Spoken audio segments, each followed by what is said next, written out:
lead by 3.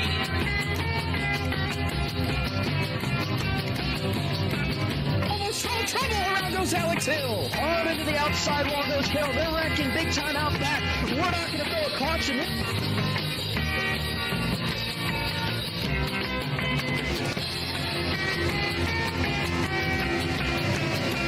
To the finish. Who gets it at the line? Cody Nagels wins it in Talladega.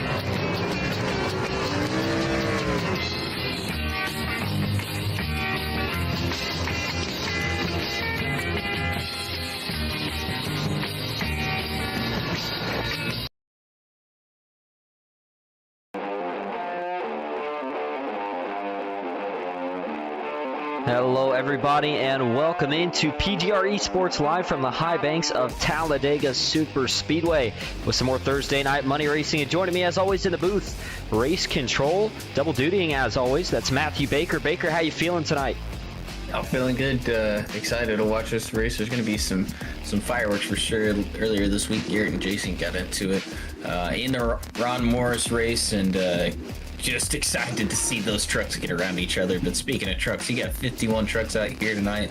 Some of the best to do it in the business out here. Danny Eberhardt makes his return here. He's got his teammate with Dylan Jones. You've got Tyler Wynn qualifying on the pole. He put down a heater of a lap, taking Kevin Freeze off the top spot for the first time in a long time. But payouts that we're looking at tonight, we based it off 45, but now we're up to 51, so it's going to be 325 to first, 250 to second, 225 to third, 175, 130, and 60 to sixth. So $50 going to the most laps led here. Going to be a good one. Before we get to any more of that information, let's look at your starting grid here tonight. Kyler Wynn takes the pole with a flyer at a 54.658. Kevin Freeze will roll off second to his outside. Garrett Main's back in third. Ken McCullough Jr., the captain from McCullough Motorsports, rolls off fourth. Cody Nagels in fifth. It's going to be Andrew Navarro back in sixth. Malik Ray, he will roll off seventh here tonight with Daniel Eberhardt in eighth. Dylan Jones ninth, and Mark Vondell. Good qualifying effort for him. He will round out your top 10. Moving on back, Dylan Jones ninth and Mark Vondell 10th. Moving on back to row number 6, Michael Triscaro, the captain for PGR eSports. Matt Lee will start on his outside in 12th. Back in row number 7, it's going to be Nash Brambilla and Trevor Oswanoff. Kenneth Stamper, Jeff Merck make up row number 8 with John Mullahan back in that 17th position. Jason Maines to his outside in 18th. Stephen Miles 19th. And Joshua McCullough rounds out your top 20. Steve Sizemore, Logan York, row 11. Sean Corbett and Joe Herda in row 12. Row 13, J.R. Miller, Jonathan Herbert with Mike Davenport and Francisco Villarreal in row 14. Ron Morris Jr., Jared Haynes round out your top 30. Jesse Calloway, Mark Math, row 16. Brandon Broadfoot, Tim White, row 17. Heath Joe, Brian Hennings, row 18. Back in row 19, Clinton Woodby and Jeremy Osborne. Rounding out the top 40, Tucker McClendon and Jimmy Emos. DeAndre Kane in 41st, Sean Ward 42nd. Aubrey Thompson, Richard Elliott back in row 22. DJ Daniels, Justin Mills, row 23. Colton Hardy, Brock Westmoreland, row 24. Christopher McCullough, Dylan Paws in row 25. And Danny Barnes rounds out the field tonight. He will start in 51st. Looking at your race info, it is 60 laps the distance here tonight in the trucks. 50% fuel, unlimited tires, no fast pair fixed setups as always. 3 green, white checkers and a track temp of over 130 degrees. 73 outside. Clear skies, winds at 2 miles an hour. And a great day for virtual racing. Going to see some big wrecks here tonight, I have a feeling. We got a new update. The trucks race a little different. And boy, oh boy, here we go. If you're just tuning in, we appreciate you being here. Thursday night money racing, the biggest one of the week, the best series to do it, and the best drivers that you can find in money racing. Green flag in the air. We're racing at Talladega.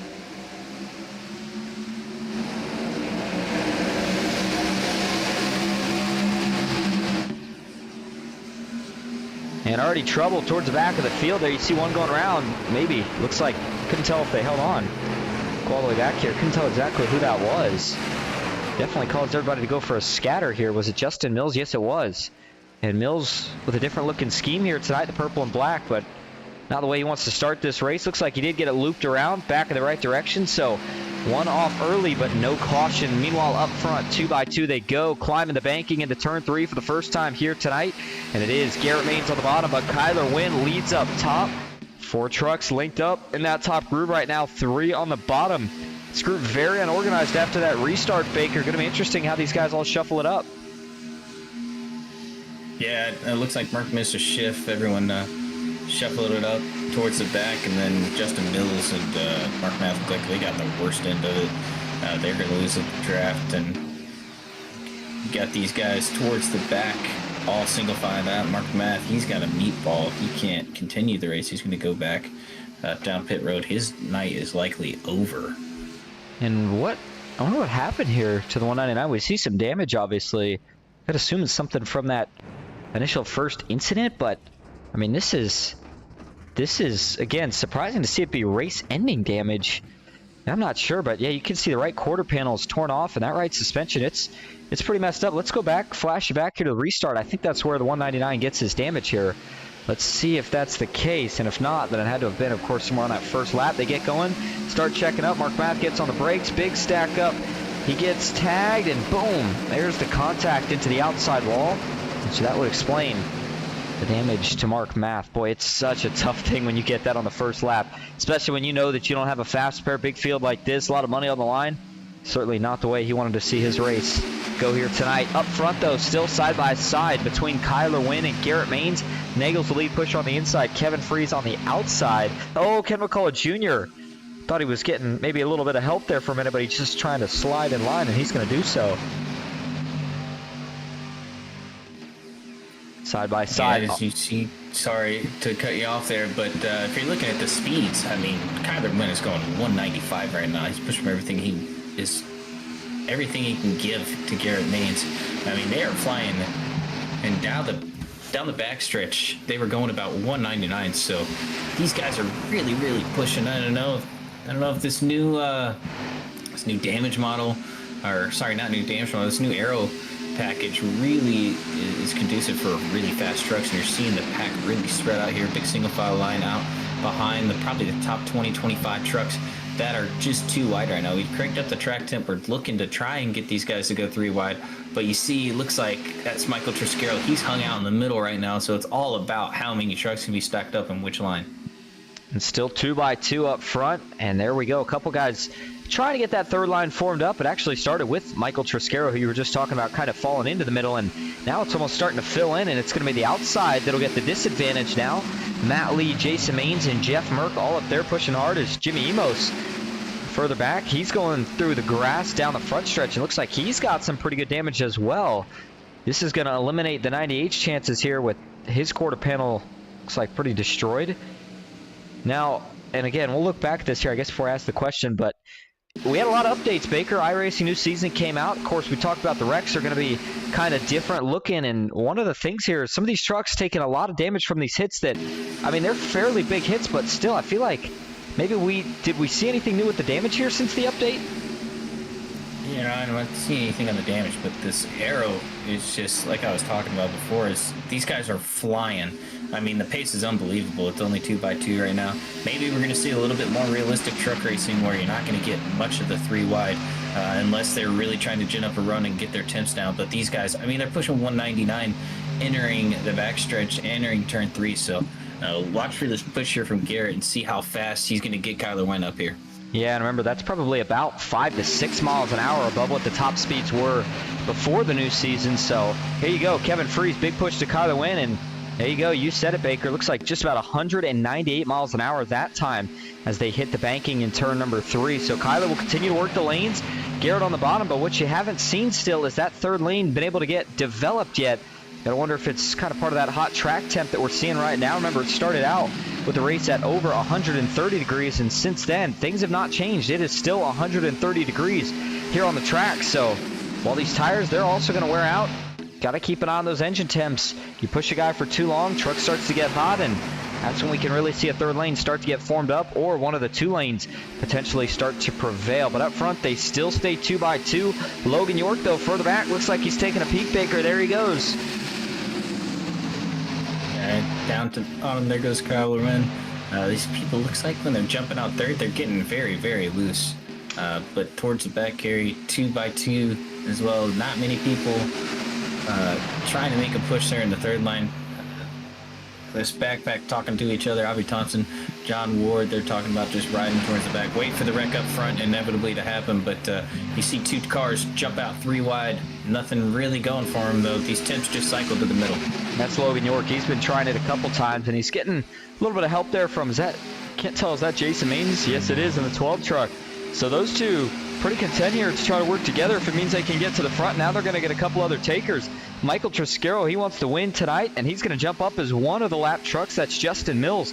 He's going to dive down to the apron and get out of the way, but here we go, 3 by 3 down the Alabama gang back straightaways. Oh, 36 jumps up. It's not going to work. Oh, he saves it. They're wrecking out back. No, oh, there they go. One around. Looks like that was Trevor Ozanoff. He's going to get into the outside wall. Try to minimize the damages here. Boy, that was a wreck that really never quite unfolded all the way here, as it looks like Ozanoff may have ended up being the only truck somehow involved in this one here after what initially looked like was going to be half of the field. And it looks like we did have a couple others that at least had to take a detour through the grass, if nothing else, but I believe Ozanoff may have been the only truck here that made any significant contact. We'll have to wait till we look at the replay to be sure. But that all started with the 36, and I don't know how he managed to save it. That was Daniel Eberhardt, by the way, but he found a way. And the problem was that kind of caused a stack up, though, which ultimately kind of translated out back, and then saw the ending results. So let's go back and look at it. First incident of the night. Devin Ray predicted 6. Well, we're already 6th of the way there here pretty early, but let's look at this move first by Daniel Eberhardt and see how close it was. I think he was a little late on it. And I think that's what caused him to get as out of shape as he was here. So watch the 36 machine here as Michael Triscaro, big run with the push from Logan York. Goes to jump up, and that's not clear. It's really, really close, but that's just not quite clear. You see, before he can get all of the bumper across and lined up with the 34, he's already getting turned, and meaning that he wasn't quite clear. It was close. Maybe, a split second sooner. There's no issue there, but nonetheless, you got to give him credit because Triscaro didn't cut him much of a break, and he didn't need to because Eberhardt had one heck of a save. Watch the cockpit view. Watch his hands here. I mean, just working that truck left and right, doing everything he can to save it, which he did. But now, watch as the trouble out back starts to spark up here. We're going to go to the blimp cam, and let's see where this checkup kind of, I guess, first ended up getting to here. Watch the outside line. You see Logan York towards the left of your screen. He gets hit by Jason as part of the stack up. They get down the track. Looks like Dylan Jones makes evasive maneuvers. See the 30 of Stamper, the 05 there of Ron Morris Jr. He's going to go to dive down, and he actually gets into Kenneth Stamper. And then now everybody out back's trying to find a way to dodge it at this point. And as Stamper comes back up off the flat onto the banking, he gets into Ron Morris Jr. That gets him into Trevor Ozanoff. Ozanoff goes up and into the outside safer barrier with the rear end of that truck. Gets into J.R. Miller. Looks like Matt Lee, I think he was able to miss this. And so all in all, looks like really only 2 cars that got the brunt of this, 2 trucks, if you will. I think that was Ozanoff and Miller. Everybody else looks like did a pretty good job of avoiding this one and minimizing the amount of trucks that we're going to see damaged or potentially out of this race. Now, I don't know how much that is for Trevor, but I'll tell you what, here's the big question I got. Baker, I don't know if you're listening right now, if you're doing race control, but Daniel Eberhardt, we know how good he is. We've seen it time and time again, but we've also seen the speeds and the crazy runs that we've had so far here tonight with this new update. Do you think maybe that's just one of the things that some of the drivers just aren't expecting here tonight, and it's going to take a week or two to get used to? Well, and you got to think Eberhardt also just not in the seat as much as he used to be on these Monday races, so maybe just mistimed it, honestly. I think, if that's Eberhardt racing every night, trucks and Xfinity, he would have timed that a little bit better, but he'll be fine. Just a mistake on his end, he'll recover. It's just going to be tough to get through this field. You haven't seen any 3-wide action, so not much movement. So track position is really going to matter here, and that's going to really, really mar him towards the back. It certainly is. We're going to take a couple more looks at this wreck here. As again, very, very lucky that it did not collect more than it did. Usually when we have any sort of wreck that kind of, I guess I should say, fades down to the bottom of the racetrack, usually doesn't turn out too well, but watch this one here. You see Ozanoff, you see J.R. Miller, he goes through the grass but doesn't really hit anything. And then everybody else able to get checked up, get slowed down and get through it. Again, with no fast spares here tonight, it's that much more important to make sure that you keep your truck clean. You got to make it to the end in order to have a shot at it. So again, hats off to everybody there through that one. All right, pace car lights are off. That means we're getting ready to go back to green flag racing with just 11 of 60 laps complete so far here tonight. And how about this? Cody Nagels now being scored as your leader. Kevin Fries in second. Garrett Maines back in third. Kyler Wynn in fourth. And last week's winner, Malik Ray, rounds out your top 5. And flash you back to last week in case you weren't here. Again, we don't have any actual replay, but we didn't really need one because we went flag to flag, green all the way through. Malik Ray took it and honestly dominated the race with a strategy play early on. Everybody got caught speeding or some sort of trouble, penalty, you name it, to the first 2 pit stops. And with no caution, Malik Ray was really just about the only one up front. You had a couple other guys, Nagels, and then Lee was helping him, but just John Mullahan too. But I think there was only 4 guys that were in contention for it there on the last lap, and Malik Ray came out on top. So he's looking to see if he can go back-to-back this week. Still got a tough task ahead of him here with, again, still plenty of laps to go. Now, 50% fuel in these trucks, Baker. Everybody here, this next stop, what would we expect it on here? Probably right around, what, 16 laps or so from now? Yeah, probably 15, 16 laps. 15 if you're leading, 16, 17 if you're drafting in the back. But I think these pace games, I want to point out, Malik Ray, he's running that 45 Caden Honeycutt. Nice Motorsports paint, another fellow iRacer, pro iRacer who's made his breakout in the truck series, and he's good friends with him. And I love that Nice Motorsport number 45 and look for it to come to the front here. Certainly we'll be keeping an eye on it, as will a bunch of others here, because usually when you got somebody that wants to go to the front, if you want to go to the front, that's who you're going to work with. Here we go, field in the hands of Fries and Nagels as they roll back up into the Geico restart zone for the second time here tonight. Green flag back in the air at Talladega.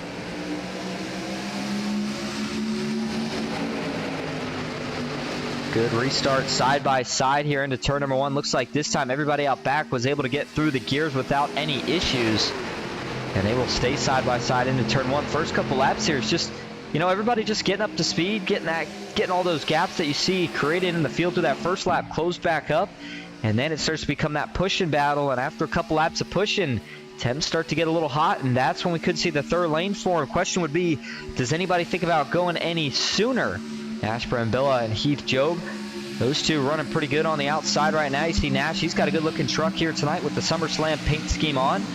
And how about the 8 of Steve Sizemore, Tim White, a couple of guys that maybe you don't see as much that are having good runs here early, but the same guys that you've seen pretty much up front week in and week out, Baker, they've got a little bit of a task ahead of them here trying to adapt the way these trucks drive, and it doesn't seem like there's too much different. We're still seeing a lot of pushes. The biggest thing, which I know you've touched on a couple times here so far, is just that speed difference. And do you see that necessarily affecting any other aspect of the racing that we have here tonight?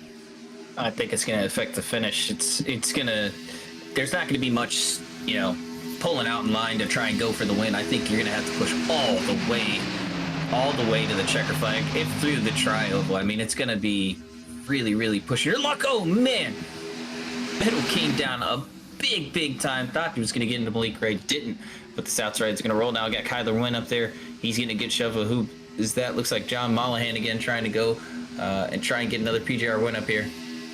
Yeah, and you know, it's kind of one of those things where whenever you see a line fade, the farther back that line fades, the bigger the run's going to be once they get it. So I was thinking there for a minute, maybe Kyler Wynn and John Mullahan would be able to get at least one of them, if not both of those two trucks clear, but there was nothing doing there down the front stretch. They were just able to simply get back even, and they stay that way off at turn number 2. How about Ken McCullough Jr. in the mix in the 03? I feel like we don't touch on Ken enough, but, you know, he's got a teammate in front of him right now, and John Mullahan, who, of course, we know the talent that just about all the drivers on McCullough Motorsports share each and every race, but Ken McCullough Jr., he's one of the guys that's been doing it longer than anybody here in the money racing scene, and talks about PGR, one of the hardest series, and he's doing a good job running early here. 1-2 on the outside with his teammate John Mullahan. Joshua McCullough also has himself in position. He is third in that line for McCullough Motorsports. And so it seems like maybe it's been a little bit, Baker, since we've seen the McCullough Motorsports group get this lined up, at least this early in a race. But they've decided that they want to stay aggressive here tonight, and so far it's paying off here as they have gotten 3 out of those top 10 spots captured right now. Good. It's one of those, you know, I want to see them being aggressive, going up front. Talking about being aggressive, there's Logan York going up top. He's got Malik Ray giving the shove to him. 3, now you got 4 trucks, back to 3, and back to 2. So everyone trying to get the momentum going, and then once it stalls out, they just bail. I mean, they're not even really trying to get the momentum going. Absolutely. 3 wide off of turn 4. We're going to be coming to 16 of 60 laps complete. This time, the 05 on the outside. Ron Morris Jr., he's trying to recover after being involved in that last incident. You saw a couple of scrapes there on the left side of the 05, but it doesn't seem like anything that's going to affect his truck too much here as he continues to run strong in the draft. And speaking of the draft, we have a couple of drivers that are fading out of it here. It looks like Dylan Paws and DeAndre Kane here, both with some trouble trying to hold on. Trevor Osnoth with his damage. Ooh, he's struggling there.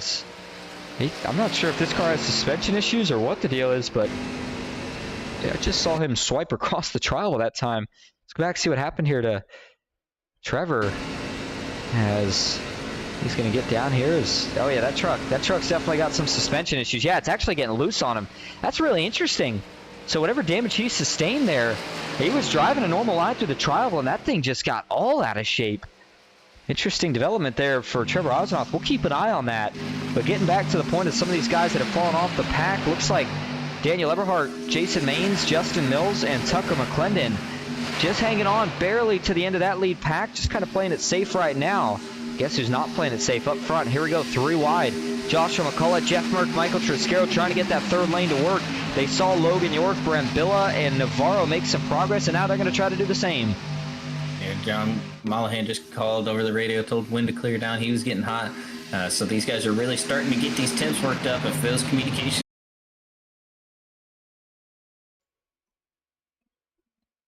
All right, and we are back live. Sorry for that brief hiccup. Not sure what happened, but Baker, we lost you there for a moment. Actually, we lost a couple things there for a moment, but we are now back live. So as we do go back up front here, still 3x3 for the moment.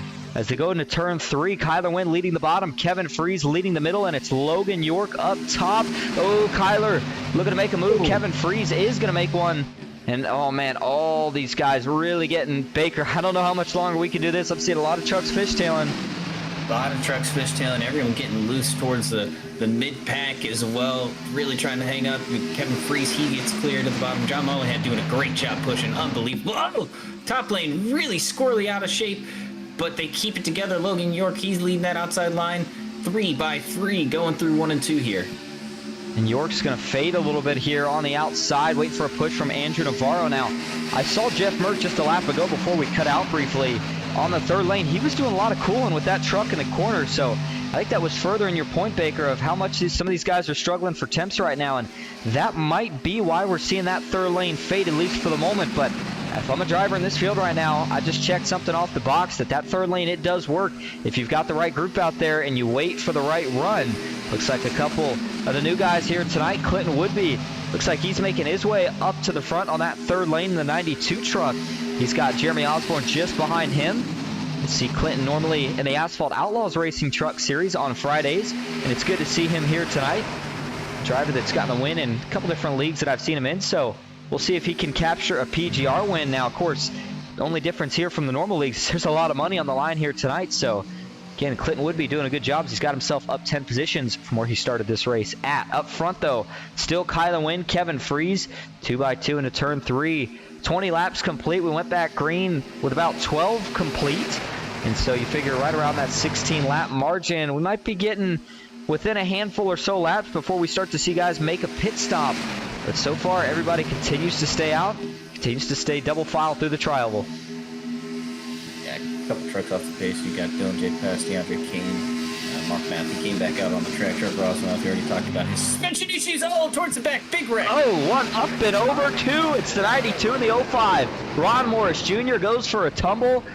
As we had another one for a minute that got upside down, flipped back over, but Ron Morris Jr., his night is going to officially be over after this one. Front end of that truck completely torn off. Clinton Woodby's in it. Oh, man. Multiple trucks involved in the first big accident we've seen here tonight. 21 of 60 laps complete. This is going to change the pit strategy up yet again now.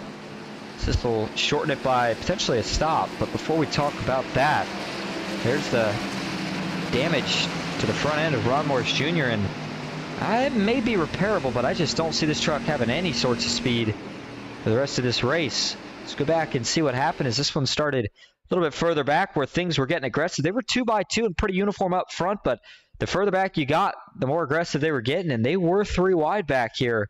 So if we go to the chopper view, let's see who first gets out of shape here. Or I guess I should say what causes somebody to get out of shape. And I am not finding, we're going to go, there we go. All right, so back this up a little bit here, and I think it's a push going on. That's the 24 on the bottom. Go back one more time. Watch this. Let's see if that's indeed what it is here. Oh, Ron Morris Jr.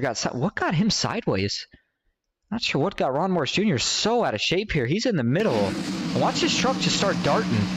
He jumps down and he just starts to get really loose. I don't know that he gets help from the 24 before he's uncontrollable right there. And then once him and Woodby get together, they both go into the outside wall. And then you see the new crash model or the new aero model taking effect right there as both of those trucks go up and over when they get caught by the air. And Ron Morris Jr., Clinton Woodby was able to land back on all 4 pretty quickly. Not the case for Ron Morris Jr. He went for quite the tumble. Now, I'm going to ride on the onboard here. I don't know if he said anything on the radio, Baker, but I mean, this was an odd-looking one to see Ron Morris Jr. get this out of shape in what is usually a relatively stable portion of the racetrack. There it is, and then see once that truck gets sideways, wind catches it, it gets light, and wrecks on from there. Let's go to the turn 1 entry view for this. Watch again.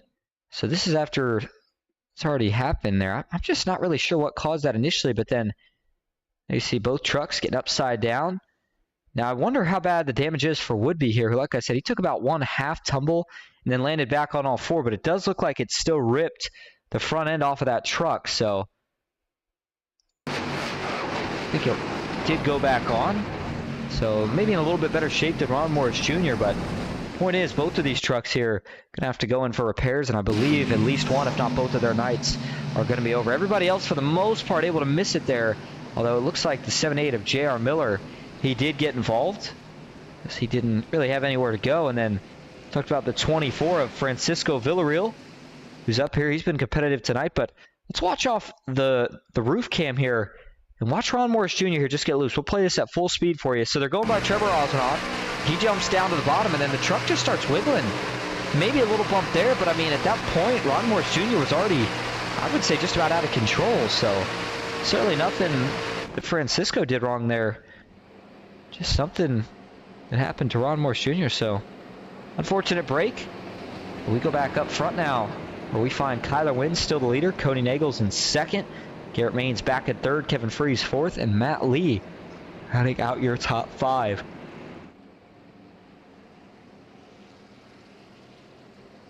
And so we do have some driver cams here tonight. Didn't get a chance to get to them yet because we've had quite a bit of chaos, but here you go. You're going to see a lot of them pop up on the screen here.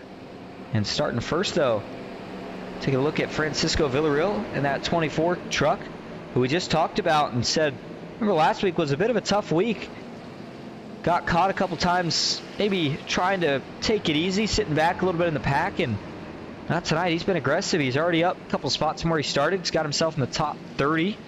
He's looking to get a couple more here before we get a late caution, then maybe make a charge to the front towards the end. And then talked about a lot of the Asphalt Outlaw Racing drivers that we have in the field tonight. Colton Hardy, another one of them. And so you see Colton. And I believe that he is working together, well, he was working together with Woodby, Dylan Pauls, and a couple others. Of course, I think Woodby might be out of that question now. And then as we go further towards the front of the field, looking for Jeff Merck, who sits in that 8th position, a driver out of Punta Gorda, Florida, excuse me. And right now, Jeff doing a little bit of texting and driving there. He's got the phone out as we get our last caution lap underway. 2 more to go with Michael Triscaro sitting in that 11th spot. Baker, any question on what that last wreck was, I guess I should say? Any comments on the radio? Yeah, sorry. talked to him, and it just seemed like he got loose. He said he felt like he got turned somewhere, but I mean, there was no one near him, so I think he just got loose, lost the air. That's what it looked like, and that's why it was so weird. But I mean, we saw it a couple times. Like I said, I know Trevor Osnoth has damage, of course, but I was watching him here even when he was by himself in the travel. He put a little bit too much wheel in it, and that truck stepped out. So, you know, I guess I should say the way it's driving in that sense with the getting loose like that, that's almost more kind of, you know, trait to what we would see with the Xfinity cars, where you got to kind of lean the car into the corner. You don't want to just do darty wheel movements, and it seems like so far here tonight, the trucks are more of the same. All right, well, as we get ready to go back to green flag racing, 25 laps complete, puts the next pit stop somewhere right around lap 41 is probably about the furthest you can go, maybe a little bit longer. Point is, that's about 16 laps from when we are going to go green, and so that would make this still at least a one-stopper, probably a two-stopper.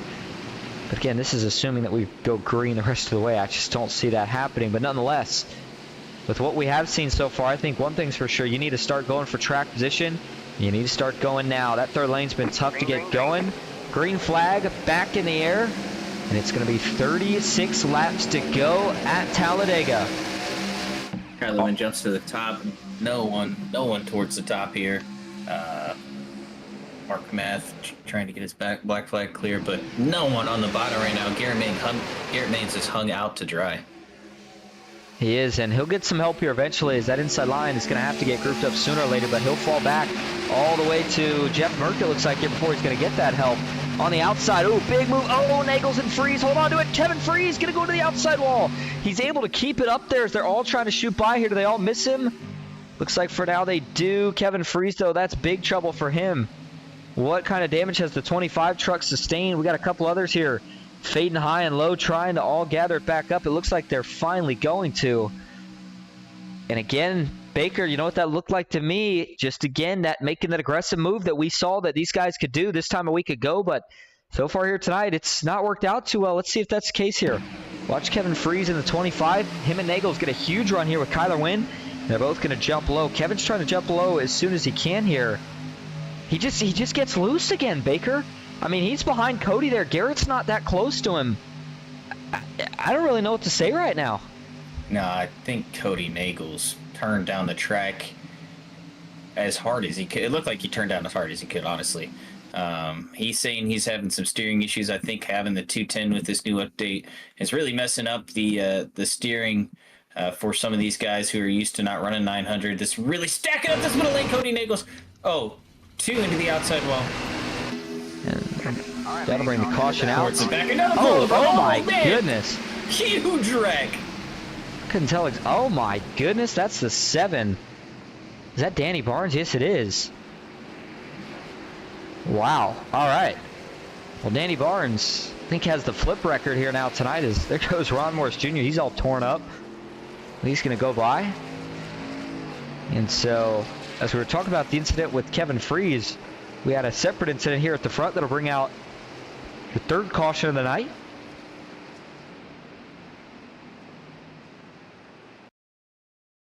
All right, let's see here. So this group, I think, was still maybe trying to catch up, although I think there might have been trouble in front here. Yeah, there was. And then, ooh, Danny Barnes is going to be an innocent victim here as turned down the track. Look at that thing.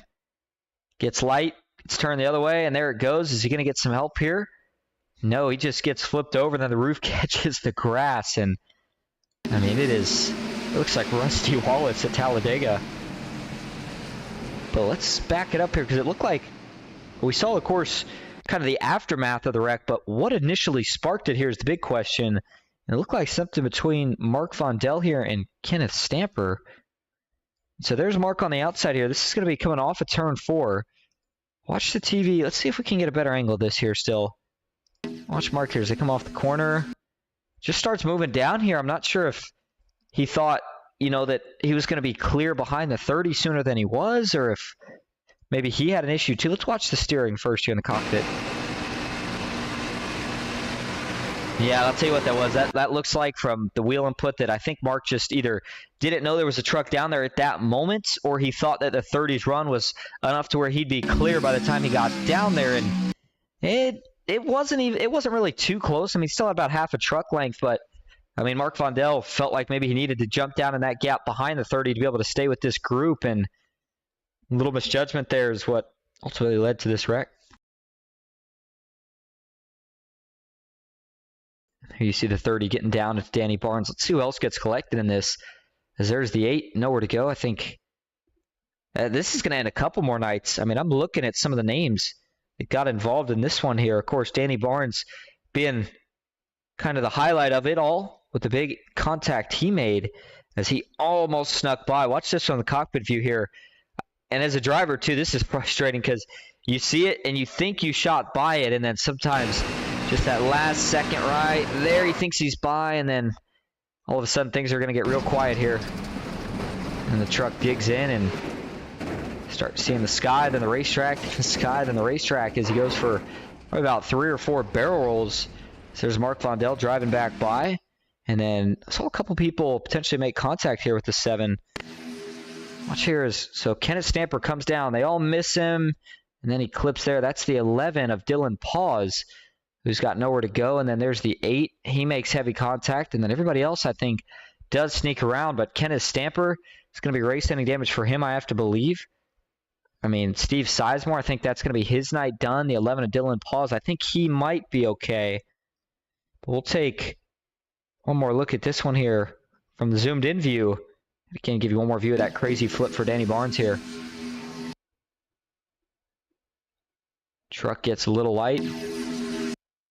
And the barrel rolls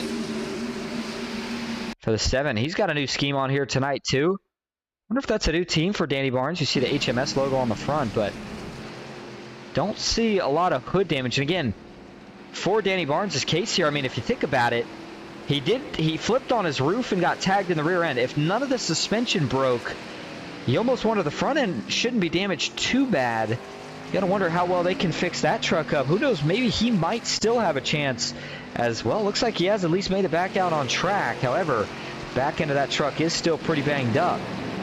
So as we get the one to go signal up front, Tim White now, new leader. He is up 33 positions from where he started this race at. Brandon Broadfoot in 2nd. Jason Maines back in 3rd. Daniel Eberhardt in 4th. Cody Nagels rounds out your top 5. Kyler Wynn back in that 6th spot. Matt Lee in 7th with Garrett Maines in 8th. John Mullahan 9th. And Nash Brambilla currently rounds out your top 10. How about Steven Miles? Tell you what, this is had a chance to actually race with him and Cody in the Mac Tools race a few nights ago. And Steven Miles, he's been around iRacing for a little bit. Phenomenal driver in terms of any track, but the super speedway side has more recently started to put a little bit of a bigger focus on, and he has learned so quick. And I'm telling you, he is going to become one of the best super speedway drivers you're going to see here in any of the Money Racing Series. Just a matter of time. So good to see Steven with a good run here tonight, as he is up 5 positions from where he started, and he sits in 14th. Joe Herda, another underdog pick up here right now. Heath Job, Mike Davenport, Little Guys Series champ from last season. What can he make happen here? Well, I'll tell you what, Baker, we've already seen, 3 blowovers now here tonight in just 2 separate wrecks. It's certainly going to make things different with, getting in a wreck now. It's a lot less likely that you can go in and fix a truck now with what seems like a lot more destructive of accidents now that we've seen. Sorry, 1 second. People talking to me here. And so... Go ahead and ask the question again. Yeah, I was going to say, I mean, real quick before we go back room, we've seen 2 blowovers already, and I wonder if as a driver, this makes me a little bit more nervous, because it seems like the trucks that have wrecked have gotten, more damage than we used to see in a lot of the wrecks that we get. Yeah, these wrecks are crazy. Danny Barnes is one of the biggest ones we've seen in PGR history. So if it happens up front, there are going to be some massive, massive blowovers, I think. Green. Certainly will be. Green flag back in the air. Halfway there as we complete 30 laps. The fastest track in NASCAR. Big restart on the inside for Tim White. The problem is it might be too big of a lead that he gets from that restart, as now falls back to the front bumper of Jason Maines. Brandon Broadfoot getting a big push on the outside. He's got the NASRA scheme on that 21 truck inside, stacking up here big as they exit off the banking down to the back. Down the back 2x2. Eberhardt's going to split them out 3 wide. They're going to stack up towards the middle. Kyler Wynn push all the way down to the bottom of 3 wide. He's going to lose all of his track position here. Ooh, Cody Nagels, he's making big moves too right now as he made that jump down to the bottom. He wants to lead. Oh, big wreck! Mullihan hard into the wall. One truck, make it 2-3. Oh, they're still piling in. The 87's going to get turned around. Caution back out before we even could get a lap back on a green. Nash Brambilla, he's got damage. Multiple others. John Mullihan, that's going to be his night over with. And so trouble strikes again just after we got the last incident cleaned up here. And this was another pretty vicious one here for John Mullihan. He's in the middle here. And, I mean, they are pinching each other really, really tight right here. But Mullihan goes to give a little shot to Garrett. And then starts to stack up. And, oh, actually, well, even though it's stacked up, it almost looked like right there, the 92 of John Ward. That's the HMS. That's Hyper Motorsports. It was a new scheme, so that would explain Danny Barnes. But getting back to the actual accident here, I think John Ward comes down and clips John Mullihan here from the outside. I don't know if he was going for a side draft or if Mullihan washes up a little bit. The 6, if he washes up, it's certainly not much here. And that's definitely just John Ward coming down there. And I wonder if maybe Ward didn't think he was potentially just clear as well, because you see there is a gap right behind the 6, and this one was really close to him being clear, but not quite, and just tags, just barely clips actually the right rear of John Mullihan. But that's all it took to get him started, sent him around that outside safer barrier, and that's another huge hit. And then you saw Nash Brambilla get collected with nowhere to go. The 21 who, was trying to fade to the back, and in this case, that's actually an unfortunate break, and it seems like it may not have worked out too well for him in this position. Went from the lead, that was Brandon Broadfoot, by the way, to now potentially getting some damage in this incident. Let's go take a couple different angles of this here. Let's go to TV2 and watch. Brambilla gets turned here, and I think the back end's going to go into the outside wall for the 23. There's the hit for the 6. And yeah, so Brambilla backs it in, gets a tank slapper there on the left side. That's what rips off his corner panel, and then Brandon Broadfoot, again, nowhere to go. But watch some of the guys piling in late to this. That second wreck there with Colton Hardy along with the 87 there, that's nothing anybody could necessarily really help. That's just, a little bit late. But then right here at the end, Tucker McClendon, he's got to make a late dodge. And then finally after that, looks like everybody was able to get settled down and missed the rest of it. Give you another view here from on board of the 87 of Jonathan Herbert. That's another driver over from the Asphalt Outlaws Racing Truck Series that was, hoping to have a good night. We're rooting for him, but just no luck right here as he tries to get checked up. Oh, he actually gets turned from the back there. That's what initially gets him out of shape and prevents him from being able to check up more or potentially steer out of the way. And if we go back and look at this here, the turn 3 and 4 wall cam, this one's going to get wild.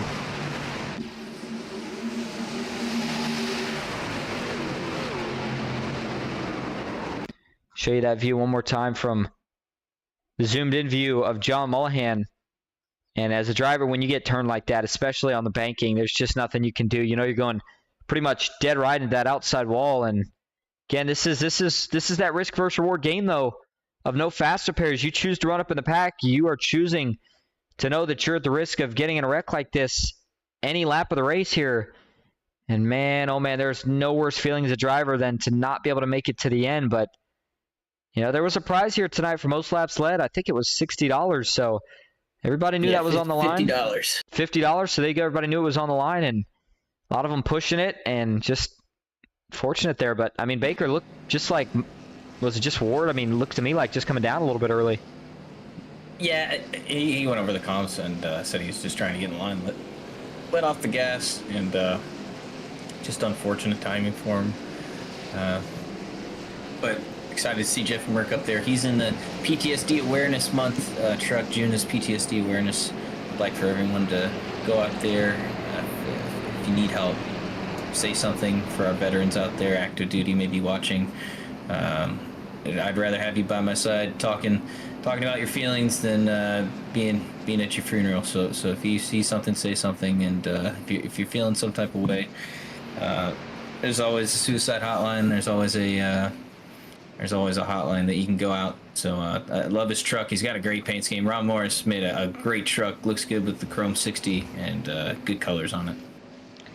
Certainly does. And see the PGR eSports logo on the back. And speaking of PGR eSports, we hop over briefly here before we get back green to series owner Michael Triscaro, and he's had a pretty busy week, hasn't he, Baker? Yeah, he's had a real busy week. Got his newborn, Teller.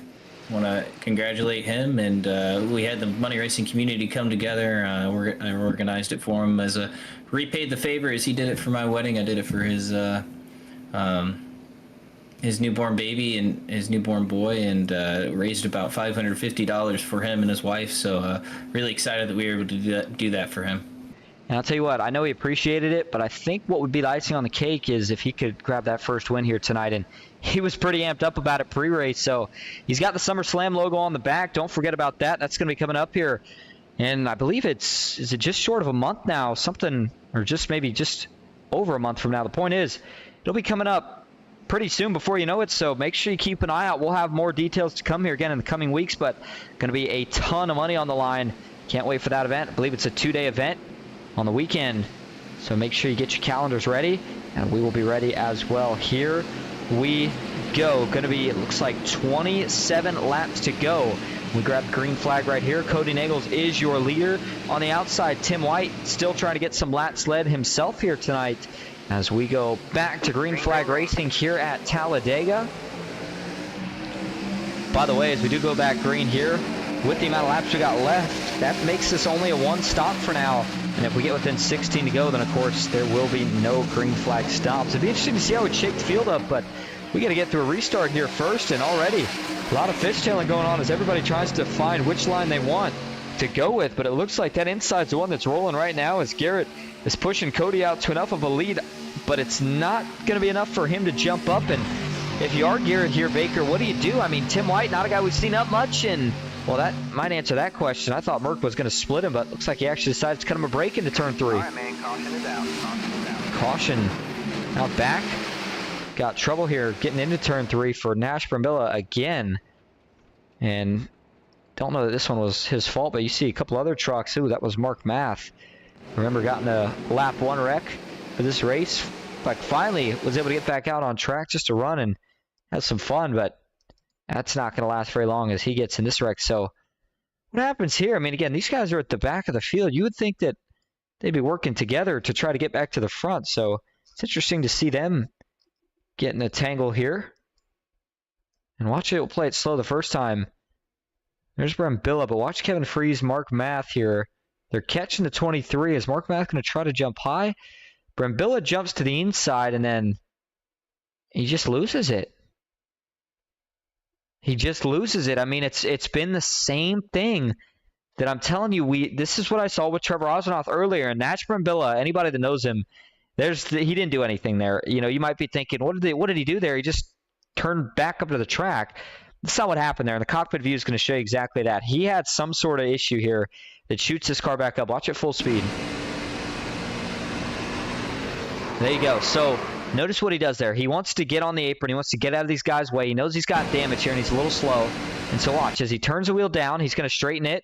And then as soon as he goes to put any wheel input back to the right, I mean, it just turns it. Turns it right around straight into the field here. And he gets into Mark Math, who gets into Kevin Freeze. Freeze is going to take a hard shot into the outside wall. And so, and Mark Math, you see, on the other hand here, he's going to go for a slide to the inside wall. That's a tough break for Nash Brambilla here. Especially Kevin Freeze, though, as that truck, I think, was okay besides some of the damage he got earlier, which, you know, obviously looked like he had got it maybe fixed up now, repaired, and back to racing condition. But it's not going to matter now as he's involved in this one, and this one's a lot more damage than the first one was. So there's the contact. There's Freeze into the outside wall, and then talked about Mark Math and the contact he made to that inside wall. It was a huge hit for the 199. Watch it from a different angle here. He's trying to save it off the wall. If he's a little farther there, he probably misses it, but just runs out of real estate. And then for Kevin Freeze and Nash Brambilla, there's just nothing they could do. And I know Nash probably feels bad. I'm sure he hopped on the radio and apologized there, but it's just, we've seen it with Trevor. We've seen it with Kevin. We've seen it with Nash. It's just different circumstances. again, I think all kind of surrounding the new aero package, but you can't whip these trucks around the way they used to be. And I'm not sure if Nash, if it had to do with his damage or what the deal was, but I mean, he put just a slight input back to the right, and that truck just went around on him. There wasn't much he could do. As we'll take one more look at this here from the turn 3 view. Watch towards the top of your screen there. Coming into frame. Kevin Freeze and Brambilla. See both of those trucks actually just for a moment getting off the wall, or getting off the ground, but both are able to set back down so they don't have to sustain any further damage. As watch 23 here as it gets sideways. Air starts to catch it.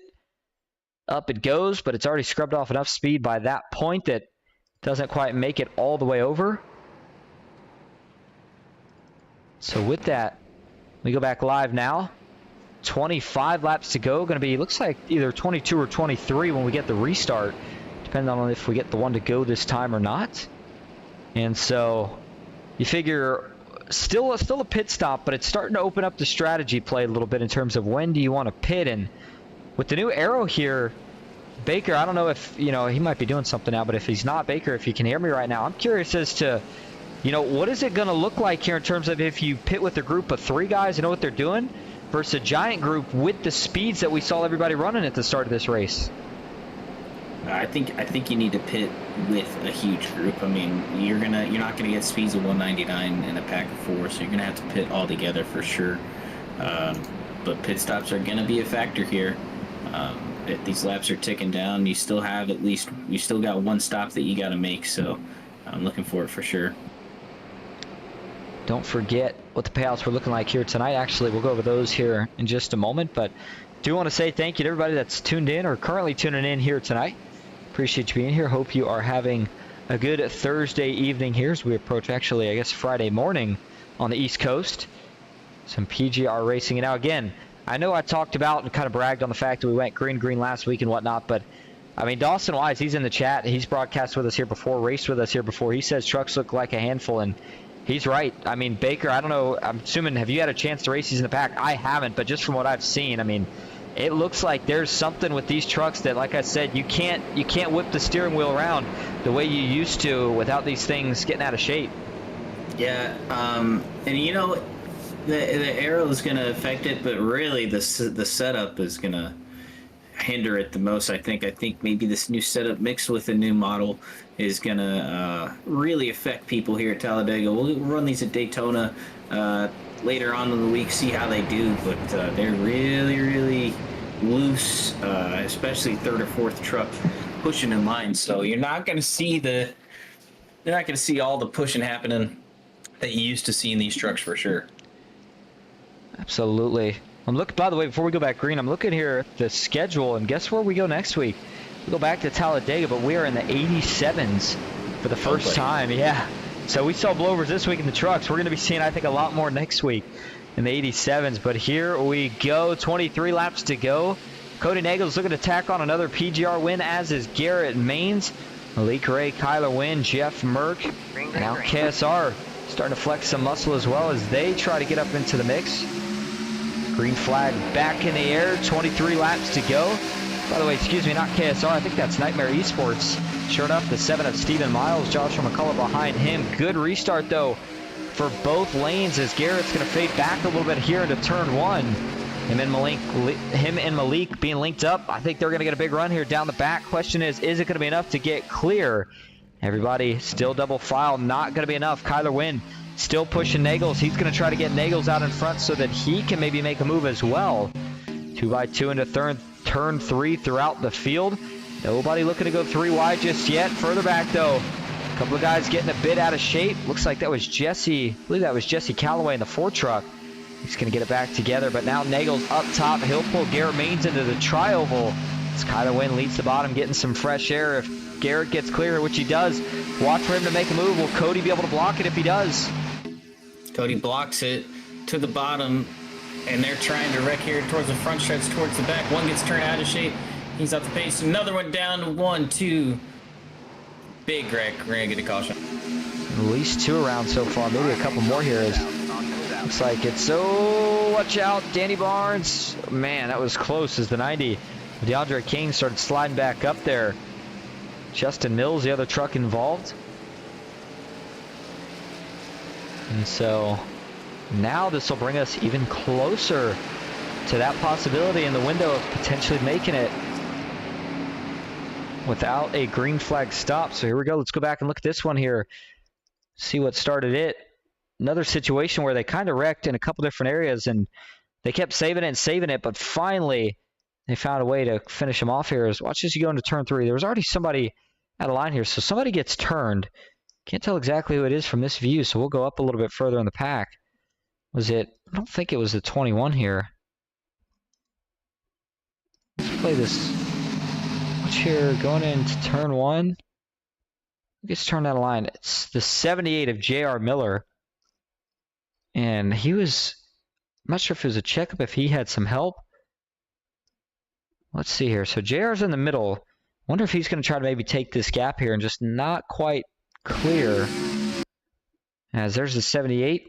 And this is getting ready to go into turn 1. He's just behind, or he's going to be just behind Logan York. But yeah, it looks like JR, well, he sees the 02 or the 01, whichever number it is, of Logan York, start to come up, and then the 4 starts to come down. He gets out of it and then starts to creep down, but then as he does here, so 45 of Corbett maybe creep up just a little bit. Watch 45 be the judge here. Nope.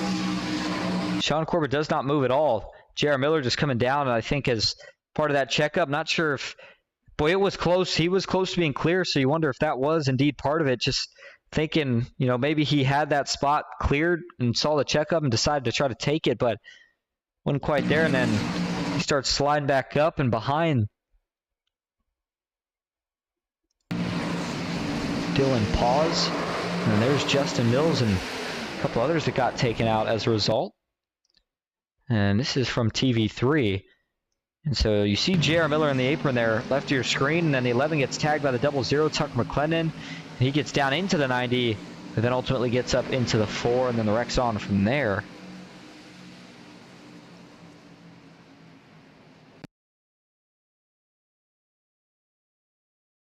I'll tell you what, the one thing that is for sure out of this at least is I would have to say that they got pretty lucky with the way things ended there, because that looked for a minute like it was going to be a whole lot worse for quite a few guys, and for it to have only ended up collecting a couple trucks, I think that's going to count as a win for most of them here.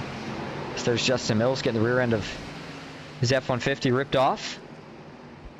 So he'll have to go in for some more repairs after he was one of the trucks that initially got involved in that incident on lap 1. And so as we go back up front, it is Malik Ray now being scored as your leader. Kyler Wynn 2nd. Jesse Calloway 3rd. Ken McCullough Jr. 4th. Tim White in 5th. Matt Lee 6th. Garrett Main 7th. Cody Nagels in 8th. Jeff Merck 9th. And Joshua McCullough rounding out your top 10. All right, so it'll be, looks like 18 laps to go when we get the green. Tell you what, we are going to take a quick break, but we'll go side by side so you don't miss a thing. Stick with us. We'll be right back for the restart here at Talladega.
Welcome back to Talladega Superspeedway. Getting ready for another restart here after wrapping up.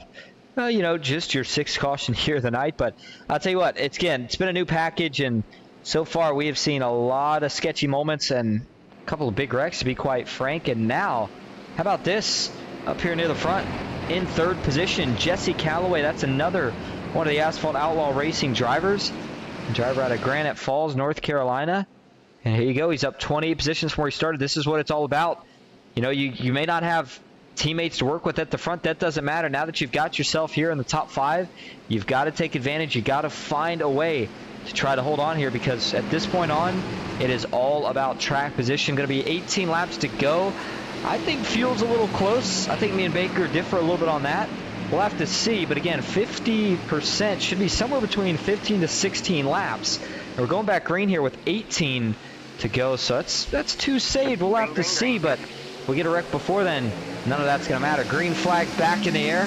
Another pretty good restart, but it's actually the outside that's going to win the battle to the line, as we got a couple darting off out back. Tim White, he's going to get split as he fades to the bottom. A lot of guys going to jump to the middle now. Oh, Garrett Maines, almost contact between him, and I think that was Joshua McCullough. Wow, another big moment as now Josh is going to slide into line.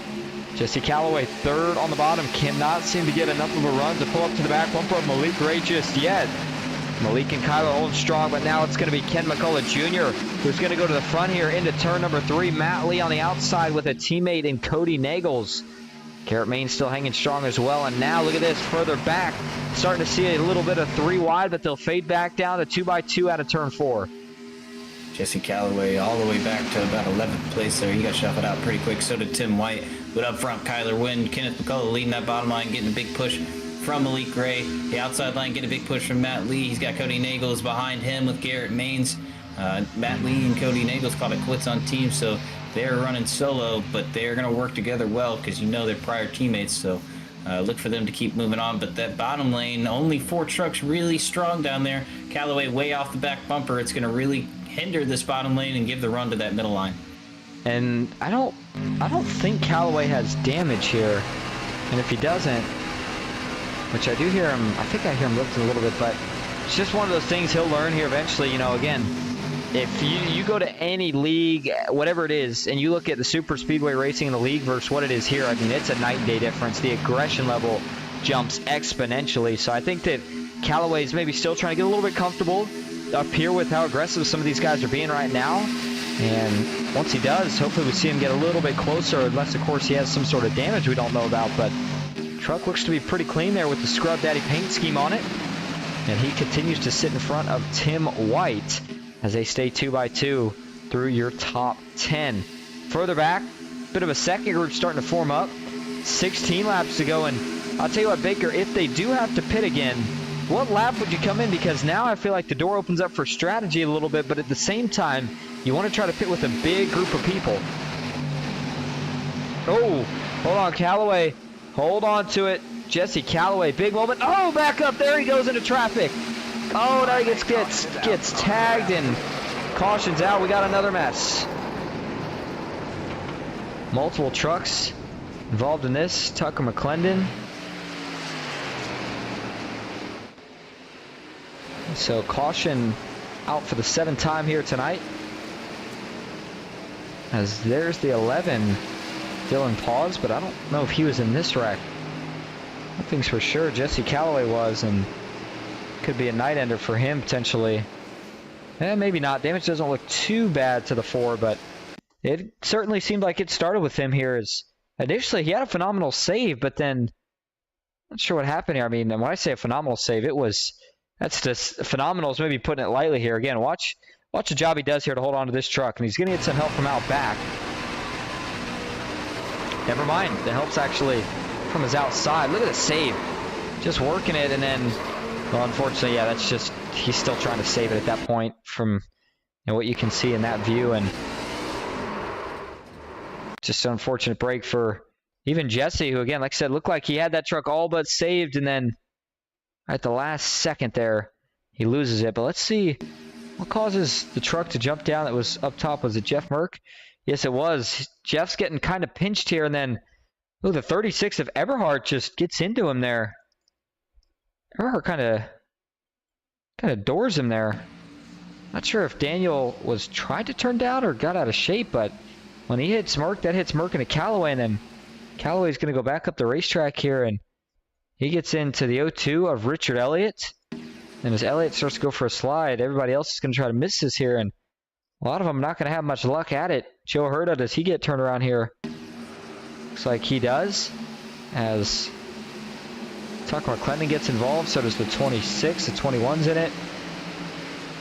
Jonathan Herbert in the 87, he also gets some contact.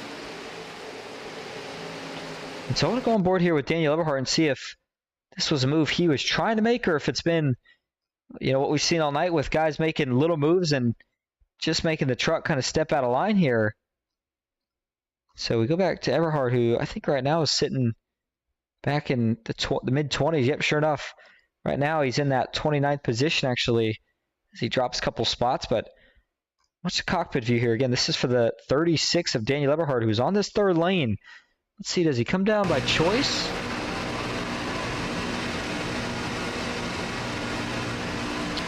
Well, I don't know about that one. Couldn't quite, I don't think we could quite see it the exact way we wanted to here. Watch as they go into turn 3 here.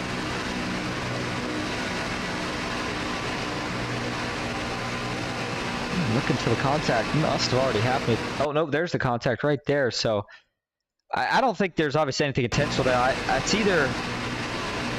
It's either handling or it's him trying to get behind Andrew Navarro, and I guess maybe not realizing Jeff Merck's there, but I find that hard to believe. As again, Eberhardt's one of the veterans in the money racing scene, super speedway scene in general, so thinking he must have just maybe not seen Jeff Merck, or something had to have happened there. But nonetheless, again, it brings out your 7th caution of the night with 14 laps to go. Looks like it's going to be probably 12 to go.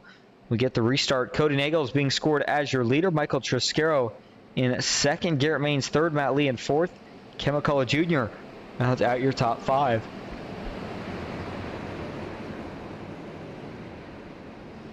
All right, get your picks in. Who do you got winning this one? Got a lot of votes. One thing I want to vote on is how many drivers we have doing blowovers on the last lap. I think I got at least 3 of them. We'll have to find out for that part, as this will now officially, by the way, eliminate any chance of a green flag pit stop, with just, 14 laps to go. Going to go green with even less than that.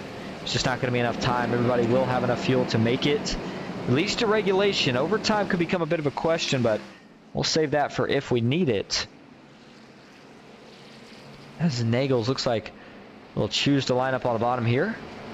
So that'll put the 34 of Michael Triscaro up top. How about this primetime position? We said he kind of called his shot here for tonight. Wants to get the job done, and he is in very, very good position to potentially make that happen, as he again has Matt Lee behind him, but then Cody Nagels on the inside. So we'll see how these guys maybe try some strategy here and see if they can find a way to make it work. As I don't see our co-commentator here, Matthew Baker. So he's not here for the moment. Looks like he had to jump down, maybe go take care of some of the incidents that were taking place on track. Devin Ray says 10 yellows. Pace car does not count as a pick to win this race. You cannot pick the pace car. But 12 laps to go, you figure we got to make it to the white flag. I just don't see it happening. I think the aggression level is, as much as it's already been pretty much all night, it's not going to calm down at this point. It's only going to get even more aggressive, if anything. And if you're Michael Triscaro here, I think this is, again, one of those opportunities that you got to kind of just about do anything and everything you can here to let this one not slip away. He's got good help behind him. He's got not necessarily a teammate, but somebody that he's certainly worked with before on the inside there in Nagels. And just find a way right here. Make it happen. And at worst case scenario, try to keep that position here until we get a late caution. And then have another shot at it there. All right, here we go. Pace car makes a left turn down to the apron. Now the pace car will make the left turn all the way down to the pits.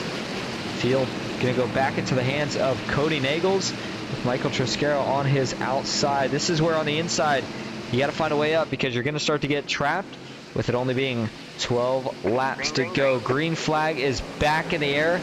Good restart for Cody Nagels here, as him and Garrett Maines aren't quite linked up, but that 6 truck was able to get enough momentum to almost get clear the 34 by himself. He's not going to quite do it. Stays tucked to the inside for now. Triscaro waiting for a push from the 04 of Matt Lee and the 42 of Andrew Navarro. Both tandems going to extend now. Oh, man, Nagels with a big move up to the top of the racetrack in front of Michael Triscaro. Mike's going to try to keep that 6 clear. Hope that Cody jumps back down. There he goes. So Nagels now back in control as they head into turn number 3. He's got to hold them all off for 11 more laps, Baker. I don't know how easy that's going to be to do. 2 by 2 as they come through. Oh, man, big time out of shape there on the top side. I can't believe Michael Triscaro was able to save that behind Cody Nagels, but getting a big shove from Matthew Lee. I want to see Michael Triscaro get here. He's saving as much fuel as he can. A lot of people saving fuel up here. Bottom side gonna get clear.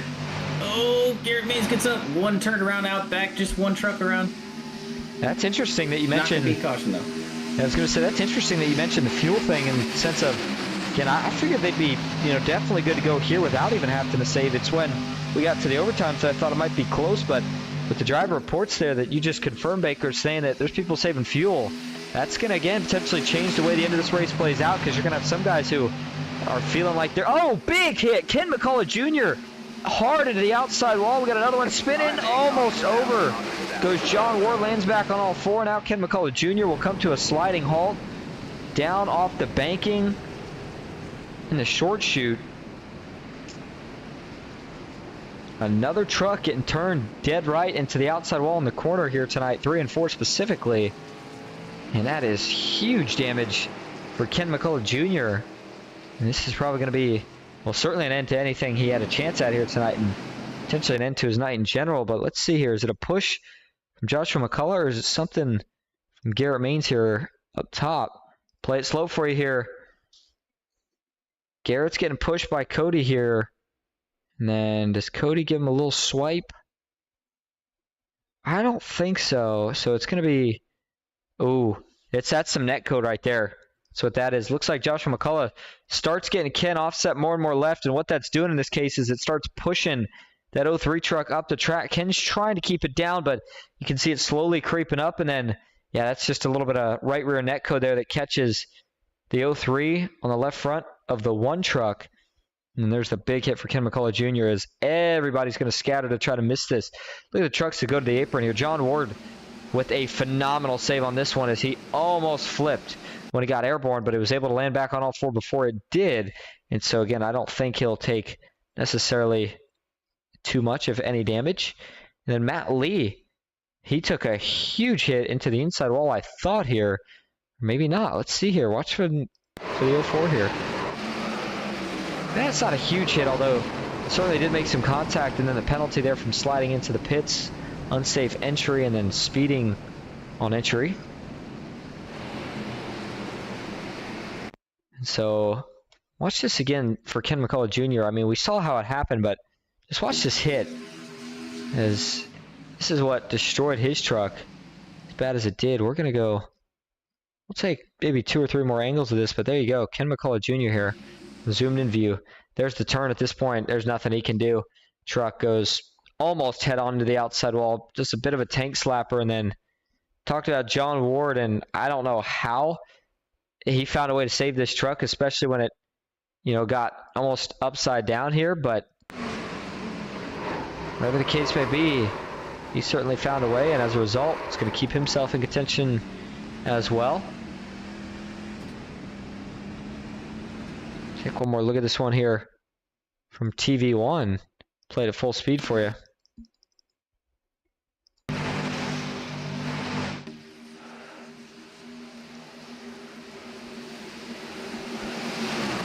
I think that's going to be our save of the night from John Ward.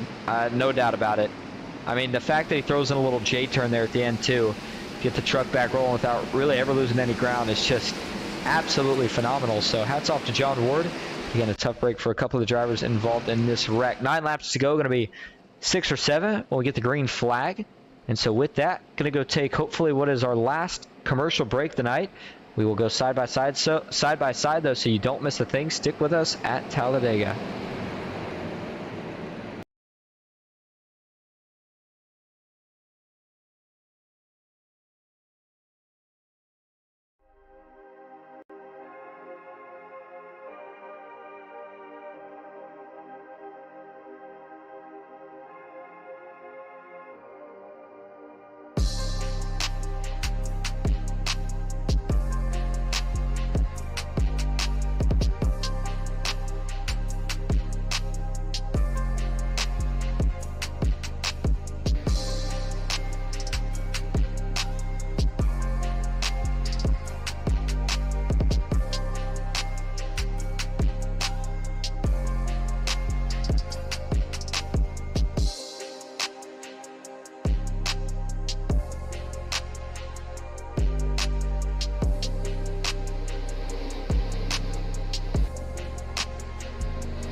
green flag is in the air. We are racing.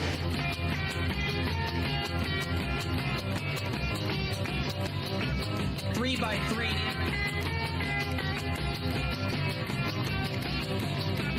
Almost no trouble. Around goes Alex Hill. On into the outside wall goes Hill. They're wrecking big time out back. We're not going to throw a caution.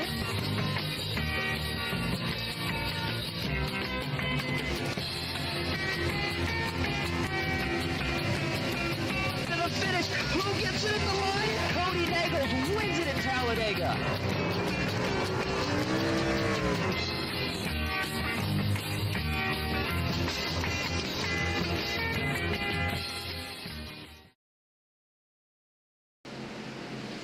Welcome back to Talladega Superspeedway. Getting ready for the conclusion of tonight's action here for the Intimidator Superspeedway Series. Notice that 82 on the outside, third. That red and gray truck, he's got no front bumper. That's Kyler Wynn here. I don't know how fast that truck's going to be, but we're getting ready to find out. Green flag is back in the air. 7 laps to go at Talladega.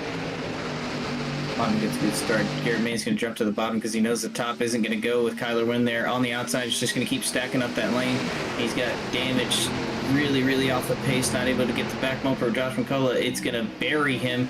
4, 5, 6, 7 trucks are going to roll deep here as he tries to stay up here towards the money spot, but Kyler Wynn killing that outside line.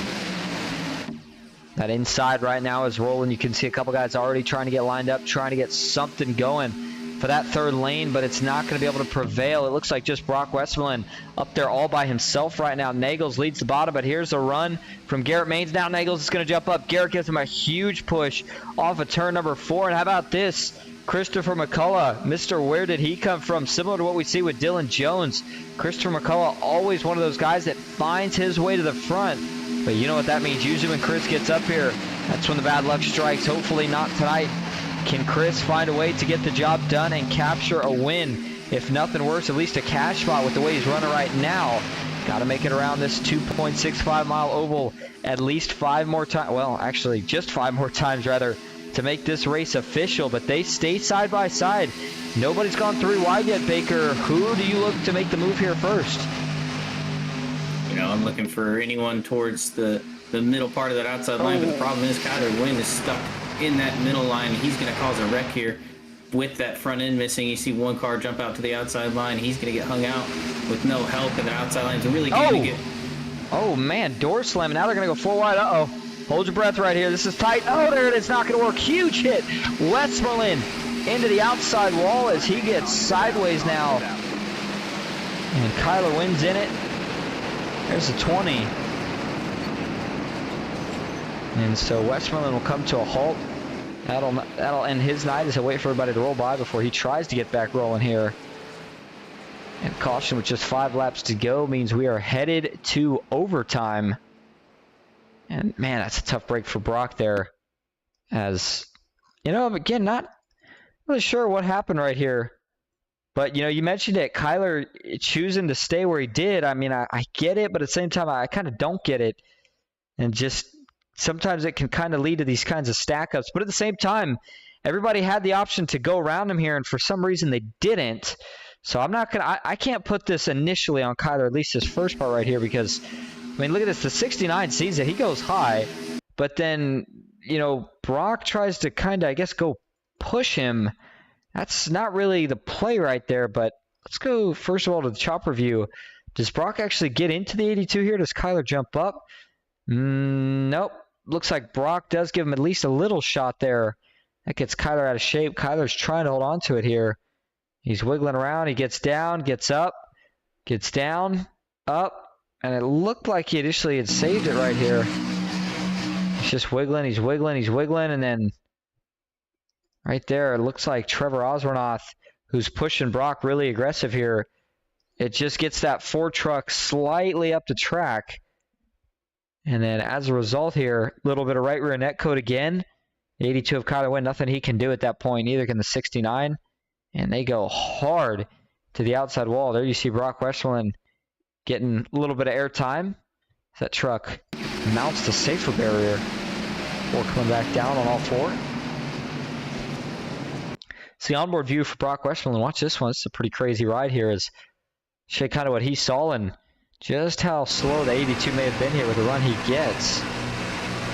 And he was trying to line Kyler up, but just couldn't quite do it right. Now when you're 4 wide, even if you are in the tribal, there's just not a lot of room anymore. Unfortunately, in that case, just seems like they all kind of ran each other out of room. Go to the TV 3 cam here before, or rather go to the zoomed in cam here.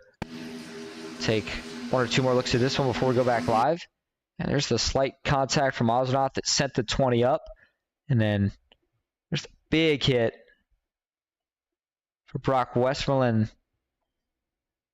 And man, you hate to see that for Aubrey Thompson in the 69, who I feel like we haven't seen him in a couple weeks, but out here tonight, got a good-looking truck and had been doing a pretty decent job. But that right there, again, is going to probably end his night as it did with a couple others.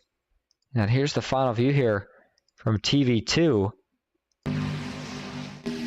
As there's the contact, there's the hit, and then watch everybody else just sneak by on the inside here.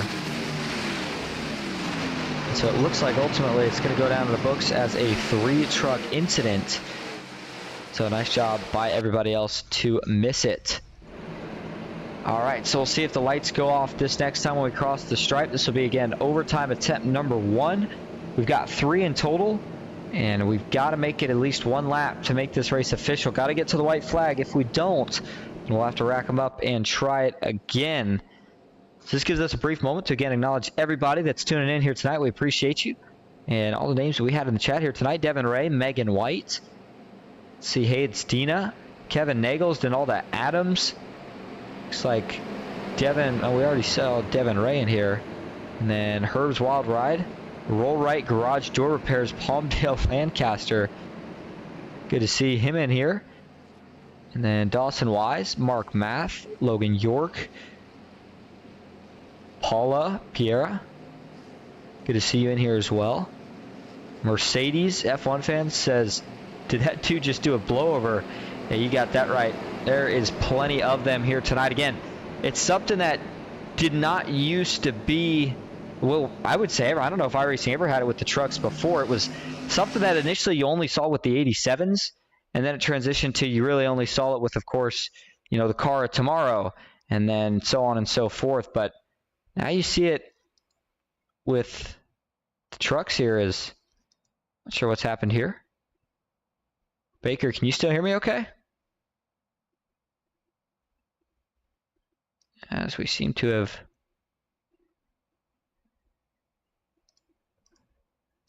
lost connection here briefly.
Welcome back to Talladega Superspeedway. Not sure what the deal was there. Had some sort of, again, that time, I don't think the internet went down. It seemed like iRacing had crashed. But we are still under caution. I'm still trying to figure out exactly what all we had happened, because I thought we had gotten ready to go back to green. So, but at the same time, it's still showing this as our first green-white checkered attempt. So I guess maybe we didn't. And that would answer that question. So good news is you didn't miss anything, even though we did have a brief moment of downtime. So as we get ready to go back to green flag racing, here's what it looks like. Cody Nagels is your leader. Christopher McCullough in second. Garrett Maines in third. Andrew Navarro back in fourth. Joshua McCullough in fifth. Brian Hennings breaking his way into the top 10. He sits in sixth. Jeff Merckx seventh. Mike Davenport in eighth. There's Stephen Miles. He sits in ninth. And Jason Maines currently rounds out your top 10. All right, here we go. Getting ready to go back green. And again, don't forget, overtime rules. Got to make it at least one lap for this race to be official. If you're just tuning in, you picked a perfect time to do it. Christopher McCullough, believe, looking for his first win in PGR Series history. Cody Nagels, one of the winningest drivers of all time in PGR Series history, looking to add yet another one. Who is going to get it? 2-lap shootout to decide it. For anybody wanting to see one more blowover, I think you might be getting ready to see one right here, at least on that last lap when we have the big one. Nonetheless, here we go. Nagels on the inside, Christopher McCullough on the outside. Green flag back in the air. It's a good restart for Cody Nagels. Problem for him is doesn't have any help right now. He's waiting for Garrett Maines to get there, and he finally will. But how about this? It's a 2 versus 2 truck tandem right out of the gate. Navarro pushing Christopher McCullough. Garrett pushing Cody Nagels. Which line is going to get there first? Joshua McCullough, watch for him to jump up to try to maybe help Christopher McCullough. There goes the 05. He's going to jump up. They're going to wreck. Another wreck as Brian Hennings gets in the wall. Are they all going to hold it together here? Back down into traffic. They won't. Huge hit. Oh, my goodness. One upside down. No caution yet here. We're still racing. I don't know what's going on, but we're still racing. I'm shocked I didn't bring out a caution, so we'll keep it up front. 3 wide right now is 2 in the back, and here we go. Move to the bottom. Nagels is going to jump low. Garrett Maines pushing the 6, trying to get it back clear. They're going to get to the trial. White flag in the air. 1 lap to go at Talladega. Oh, wrecking out back. There goes Logan York in the wall. He's going to be out of it. Joshua McCullough, he's still trying to save it. Looks like he does. Still wiggling. 2 by 2 again as that third row starts to struggle. Joshua McCullough trying to find a way to hold on. Now he's into Davenport. He's out of shape. There he goes. The 05's going to wreck as the 60 of Merck also goes around. Andrew Navarro versus Garrett Maines as the 2 pushers, and then the 2 leaders are Christopher McCullough and Cody Nagels. Who's going to get to the line first? I don't look to see Navarro or Maines make a move at this point. I think they're going to try to push their guy to the win. Question is, who gets the job done? Nagels looks for a side draft. He can't do it. Christopher McCullough, here he comes into the trial. Can he do it? He's been waiting a long time. Throws one more block on Nagels. He will do it. Christopher McCullough wins it at Talladega. And one of the goofiest finishes that we have had towards the back, but up front it was one of the cleanest. What a way to end it, as Christopher McCullough is not even going to be able to get around here to burn it down, as he got plenty of victory bumps on that one.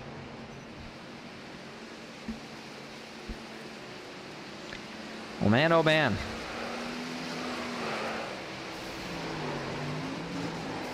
Certainly an interesting way for things to end here tonight. But there's your race winner, Christopher McCullough, the driver out of Savannah, Georgia for McCullough Motorsports. He was due. The bad luck could only last for so long, and this may be the turnaround of it all. We'll get a chance to talk to him and more, but first, we got to look at a couple things here. So we're going to back this all the way up to where everything starts and kind of try to break down a little bit, piece by piece, the things that happened here in these last 2 laps. All right, so here we go. This is going to be the first incident right here, and this involved Tim White. Was one of the trucks I saw involved. There you go. So you had one get out of line, kind of saved it there, no harm, no foul. But then gets back down into traffic. There you see the 0-2 of Richard Elliott runs into him. And then a couple, there's the big hit for Nash Brambilla as he gets up into the wall. And then you see the 23 here down below the racetrack as he gets tagged. That's a huge hit into the inside wall. If we go to the turn 3 entry here, At that point, there is only 2 trucks that are actually wrecked on the racing surface. And so I would assume that is, of course, why Race Control decided to keep it green. And then we throw our attention back up here to the front, and these guys weren't done wrecking just yet. We had a couple of different wrecks here in the lead group, as Logan York, I think, is going to be the first one to get turned out of line right here. And watch right here as York, does he get a little help? Yeah, it looks like he does. Almost gets airborne, but the truck stays on the ground. And then Joshua McCullough had his hands full trying to save it here for a little while. And I saw Jeff Merck here. I think he's going to be the next truck to get turned around as Joshua McCullough, Mike Davenport get stuck together. And then as he comes back down, there's Merck getting turned. Merck has a blowover. And he goes for a wild ride down the backstretch himself. So we'll get one more view of the blowover for the 60 before we go back and look at the finish here. Once you get sideways, air catches it, and there he goes. Hits the wall, and then the barrel rolls are on for Jeff Merck. But then up front, out of all the wrecking out back, this was a phenomenal classic finish all the way to the checkered right here. And watch this. Coming off of turn 4, 2 guys just committed to the guy they're pushing. I'm not sure if Garrett ran out of temps there and tried to back off just to get enough to push Cody again, or if they just got separated. But see, Cody goes for the side draft again on Navarro. And then at that point, Christopher McCullough just has to make one move to the bottom. And I'm sure Chris wanted to stay with Navarro, but he knew that his safest move there was just to go to the bottom and block any sort of run. He did so, and it paid off for him. All right, so with that, we'll take a look at your results and then grab your top 3 in here for interviews. Christopher McCullough takes the win here tonight. It's Cody Nagels bringing home 2nd, Garrett Maines in 3rd. Andrew Navarro finishes in 4th, Mike Davenport in 5th. DJ Daniels 6th with Jared Haynes in 7th. Colton Hardy 8th with Joe Herta in 9th. And Ron Morris Jr. with a good comeback. He rounds out your top 10. Richard Elliott finishes 11th. Jonathan Herbert in 12th. Kyler Wynn 13th, Logan York 14th, Jeff Merck in 15th, Stephen Miles 16th with Dylan Paws back in 17th. Moving on back to that 18th position tonight is Joshua McCullough after he got in that last lap tangle. Riding out your top 20 is going to be John Ward and Brandon Broadfoot. Tucker McClendon finishes 21st. Francisco Villarreal in 22nd. Brian Hennings 23rd. Jason Maines 24th. Danny Barnes 25th. Tim White 26th. Ashburn Miller 27th. Ken McCullough Jr. in 28th. And it's going to be Malik Ray and Justin Mills running out your top 30. J.R. Miller finishes 31st. Heath Job 32nd. Matt Lee 33rd. Sean Corbett in 34th. Michael Triscaro 35th. DeAndre Keane 36th. Trevor Osnoth in 37th. Jesse Calloway in 38th. Jeremy Osborne 39th. And Brock Westmoreland rounds out your top 40. Aubrey Thompson 42nd. Dylan Jones Aubrey Thompson 41st. Dylan Jones 42nd. Kevin Freeze 43rd. Clinton Woodby 44th with Daniel Eberhardt 45th after a disqualification. John Mullihan in 46th. Mark Vondell 47th. Kenneth Stamper in 48th. Steve Sizemore 49th. Mark Math 50th. And Jimmy Emos rounds out the field tonight. He finishes in 51st. All right, we're going to go get your top 3 in here for interviews. Stick with us. We'll be right back at Talladega.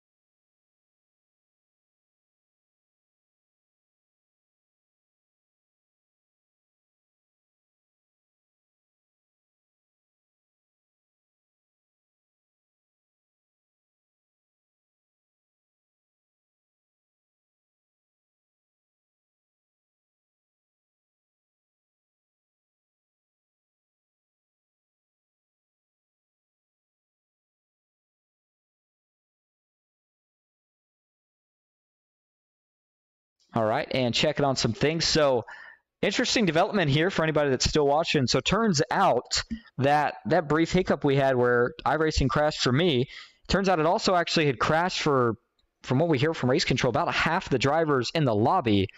So, as a result, and yeah, I know I'm pretty upset about this, just as, of course, I can only imagine the drivers are. Payouts tonight have been officially canceled, and all drivers will be refunded.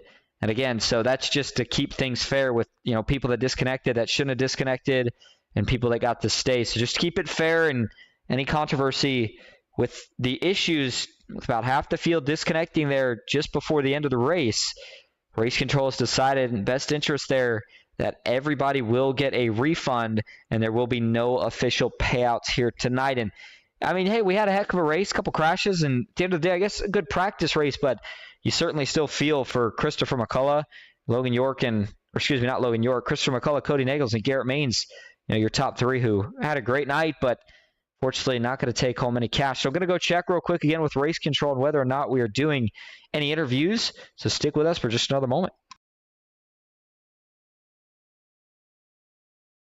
All right, an official word, top three are not interested. They are not in the best of moods right now, and you can't blame them. So we will not have any top three interviews here tonight. Again, apologies for it. But, hey, great showing here tonight on the track and all the people that showed up to tune into the broadcast. So we certainly appreciate it. I think that's just about going to round it out for us here, though, tonight. Baker, any thoughts or takeaways before we end things here tonight?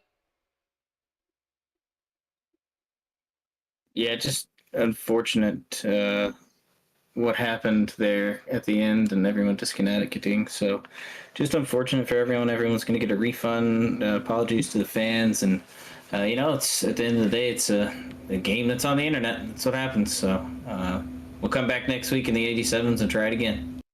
I agree. I think the decision, that was a good call. So we'll stand on that and meet us right back here next week. Hey, for all the drivers, they got their entry fee for next week back. So again, we will be back next Thursday in the 87s. That's a special event. We don't normally see those cars, so make sure you tune in for that one. All right, that'll do it for me, Austin Green and Matthew Baker here tonight on PGR eSports. Again, thank you all so much for tuning in, and until next time, have a good night.